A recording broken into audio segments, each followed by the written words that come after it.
Welcome to Kids Cooking Club with Miss Marla. I'm a program coordinator for the Cooperative Extension in Greenlee County, and I work with the AZ Health Zone. Today, I want to show you, whether you're the mom or the kid, how to make bread in a bag. Everybody loves to do this. So get yourself a gallon zip bag and let's do it together. This is made with 1 to 1.5 cups of all-purpose flour, 1.5 cups whole wheat flour, 3 tablespoons of dry milk, non-fat, 3 tablespoons of sugar, 3 tablespoons of oil, 1 teaspoon of salt, 1/2 cup of oatmeal, and a packet of rapid rise yeast. We also are going to be using some pan spray for several purposes today. And you will need a bread pan. These are inexpensive at the dollar store if you don't have regular bread pans. So, all we do is put in some dry ingredients. We're going to start with 1 cup of white flour.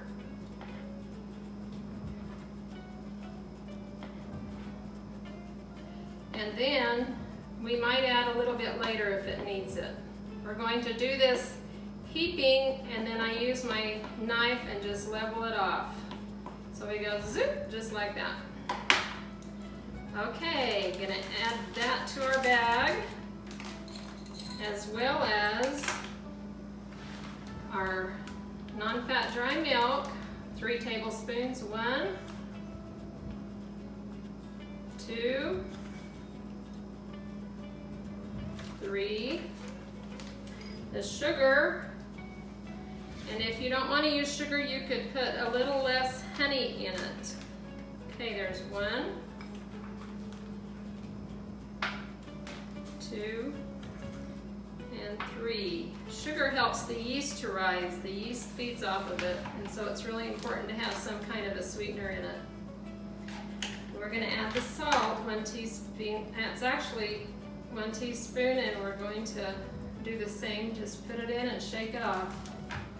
Salt is a yeast inhibitor, so if you get too much salt in, you're in trouble if you want your bread to rise. Then we've got 1 packet of the yeast, and we're going to dump that in. If you don't have packets, but you have a bigger container, that's equal to a little less than 1 tablespoon of yeast. So we're going to get all the air out and mix that with our fingers for just a minute. Shake it around.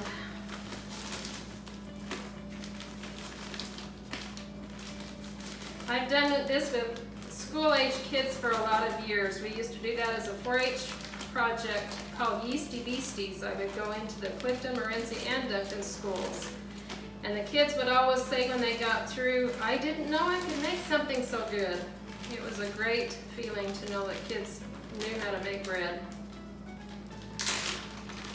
And it made them feel good. Now we're going to add some wet ingredients. I have a cup of hot water, not too hot or it will kill the yeast, kind of like the temperature of a baby's bottle on your wrist. So a cup of water, and then 3 tablespoons of oil. 1, 2, and 3. This recipe was found in the archives of AZ Health Zone from Cooperative Extension in a Wyoming camp at University of Wyoming, and it's called Win in the Home. So it's encouraging using some whole grains, which we are going to put in today. Okay, now that we have our bag ready, we're going to kind of squish that together to get the wet ingredients incorporated into the dry ones.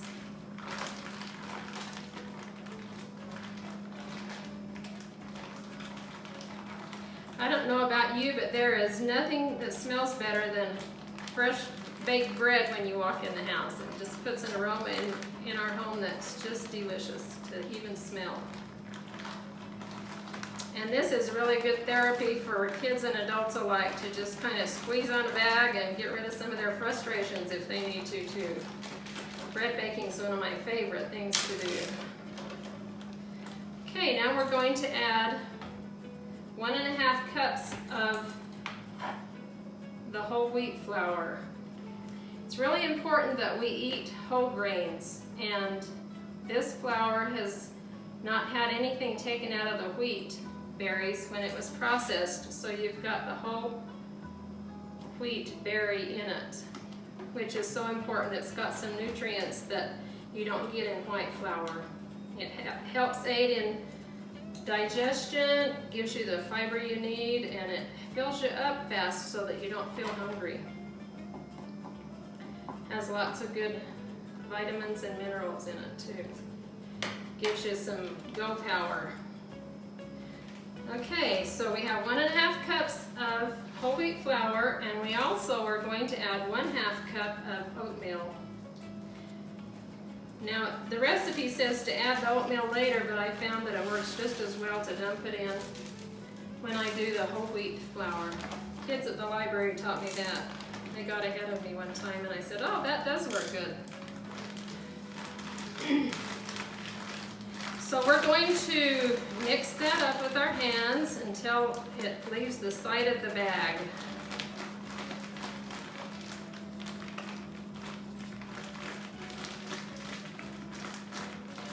So one reason I love to teach people how to make bread in a bag is because it's easy. And I think that it fosters a feeling of and an attitude of self-reliance to be able to make your own bread. It's kind of about access to food. One time last summer in the Duncan Library, I had the sweetest 7-year-old boy. As we were measuring the ingredients in the bag, he said, so you mean if I went to the store and I couldn't find any bread and I had all this stuff at my house, I could make some? And I said, exactly. It just gave me goosebumps, and he had connected the dots. And this spring, as COVID has hit, and the shelves have been kind of bare at the store, and sometimes people couldn't find bread, I've thought of that experience last summer. That was just so awesome for me and for him, I think.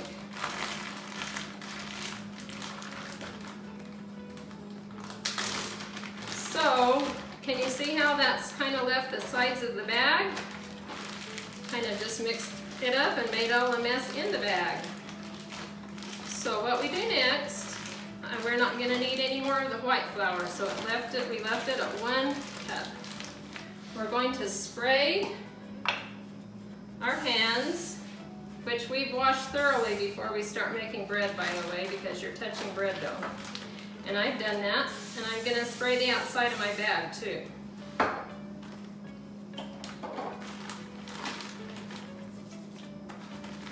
Then we're going to pull the bread out. This can be just a little messy, but not really. You've got your hands sprayed. Enough hand spray. And we're going to set the bread dough right there on top of our bag so we don't make a big mess on our counter or anywhere else. We're just going to keep it right here. Now we're going to knead this for 2 to 4 minutes. And that makes the dough smooth and elastic feeling. To knead, you fold it over and you press it with the palms of your hand. Then you do it again. You want your dough to be a little on the sticky side. It'll rise a lot better if it's just a tad sticky.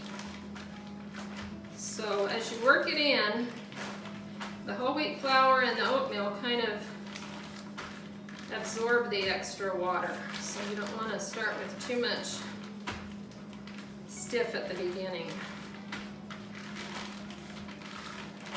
And you just keep working with that. The more you knead, the more beautiful your loaf of bread will be.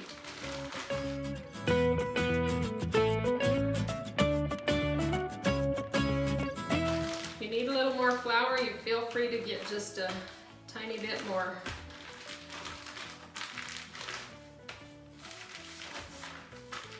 Really, ideally, you should be kneading on a surface that's about 30 inches tall, so this is a little tall for me, but that way you can put all your weight on the dough.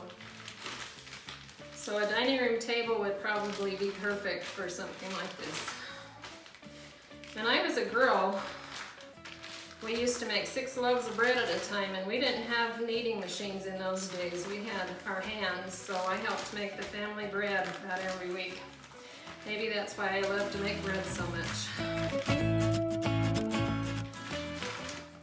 So I've already sprayed this disposable pan with some pan spray, and then I'm going to just tuck it under so that it's smooth on the top, and I'm going to pinch it on the bottom as I put it down into the bread pan.